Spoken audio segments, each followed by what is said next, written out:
Hi, welcome back to the channel. Every few years, we hear the same headline. The US government has shut down. National parks close, federal workers go without pay, financial markets start to tremble. But why does this keep happening in the richest democracy on earth? And what does it mean for ordinary Americans like you and me? Today, we are going to explore the history of US government shutdowns, the political chess behind them, the very real human and economic consequences, and also talk about the current 2025 shutdown happening right now. Government shutdowns aren't new. The first modern shutdown happened in 1980 during the Carter administration. Since then, there have been more than 20 shutdowns of various lengths. Some were short, just a day or two, but some were long and painful. The longest shutdown in US history happened in 2018-2019 during the first Trump administration. That lasted for 35 days. That was over disagreements about border wall funding. Before the 1980s, disagreements over budgets didn't trigger shutdowns. Government agencies just kept running while Congress negotiated. But after a legal interpretation by the Attorney General in 1980, funding lapses started requiring agencies to stop non-essential functions. That's how the shutdown era began. Here is the political reality. Shutdowns happen when Congress and the President cannot agree on how to fund the government.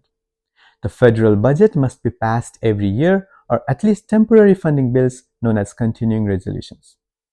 But in today's polarized political climate, budgets aren't just about money, they are about ideology. They become bargaining chips for immigration policy, healthcare battles, climate funding, or tax issues. Think of it like political chess. Each party moves their pieces to gain leverage. One side says, we won't fund the government unless we get X. The other side says, we refuse unless Y is taken out. And in the middle of all that standoff, everyday Americans are the pawns. This isn't just politics, it's deeply human. When the government shuts down, hundreds of thousands of federal employees can be furloughed or forced to work without pay. TSA officers, Border Patrol, air traffic controllers, park rangers, scientists, food safety inspectors all suddenly become bargaining chips. Imagine going to work every day, keeping flights safe or guarding borders, but your paycheck doesn't arrive. Some workers line up at the food banks. Families delay rent payments. Medical bills pile up. During the 2019 shutdown, federal workers even started selling personal items online to cover their expenses. They are not nameless bureaucrats. They are your neighbors, your parents at your kids' school, veterans, single moms. And yet, they are often treated as collateral damage in fight between the politicians. Let's pause history, because we are in the middle of one right now. On October 1st, 2025, at 12:01 a.m. Eastern, the federal government entered the shutdown after Congress failed to pass appropriations continuing resolution. This is the first shutdown since 2018-19 and marks the third funding lapse under President Donald Trump. The standoff centers largely on healthcare subsidies, Affordable Care Act credits, Medicaid funding, and disputes over federal spending levels. Democrats demanded extensions of subsidy payments. Republicans resisted adding those concessions into the short-term funding bills. If fully implemented, up to 750,000 federal workers could be furloughed or forced to work without pay or even laid off. For example, the FAA would furlough over 11,000 staff while air traffic controllers would continue working without pay. Health agencies face major cuts. 41% of the workforce at HSS may be furloughed. NIH and CDC operations will be severely affected. The White House has directed agencies to prepare a permanent layoff, a reduction in force for programs not aligned with administration policies. Amid this standoff, both sides are trading blame. Democrats say Republicans are refusing to negotiate.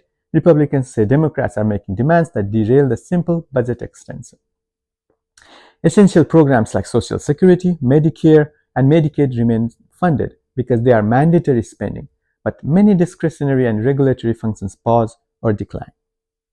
So the crisis you are hearing about isn't distant or hypothetical. It's happening right now with real people's jobs, services, and public health hanging in the balance. Shutdowns also reveal a deeper problem: America's growing political polarization. Politicians know that keeping their base angry and divided helps them win elections.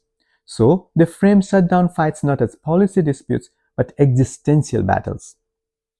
We are protecting America from socialism, or we are defending the country from right-wing extremists.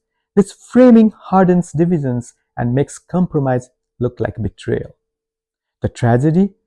While politicians score points in cable news, the country loses. The federal workforce suffers, the economy slows, and trust in government erodes even further. Let's step back for a moment. How does the budget actually work? The president proposes a budget. Congress, the House, and the Senate must pass 12 appropriation bills, each funding different federal departments and programs. If they can't finish that by September 30, end of fiscal year, they pass a continuing resolution, CR, to temporarily fund the government. If even that fails, the discretionary programs shut down. Some programs are mandatory, entitlement, and continues regardless. Examples: Social Security, Medicare, Medicaid, veterans benefits.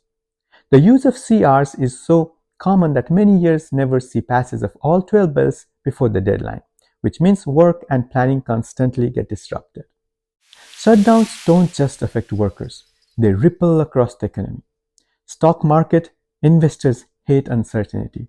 Shutdowns often spark volatility, especially in the sectors tied to government contracts. Crypto shutdowns sometimes feed distrust in the traditional systems, nudging speculative money towards decentralized assets, and crypto might benefit. Commodities. Because government data, crop reports, energy forecasts, trade slips gets delayed, traders fly blind, increasing volatility. Tourism and local economies. National parks, museums, monuments close. Local businesses in gateway towns lose customers and revenue. The 2019 shutdown cost the US economy an estimated $11 billion, of which $3 billion was permanently lost. So what can be done?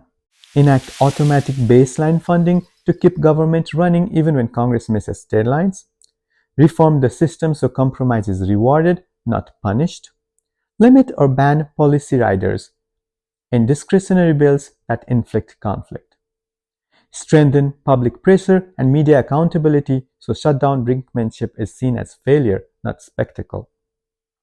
Change political initiatives, create bipartisan bond, institutional norms, civic education so people expect governance, not theater. Shutdowns aren't just political theater.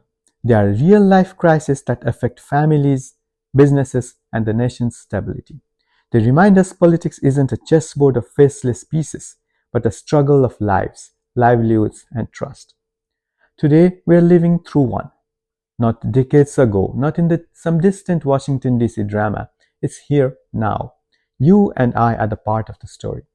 If we want a stronger America, we need leaders who govern, not posture, and citizens who demand accountability, not entertainment.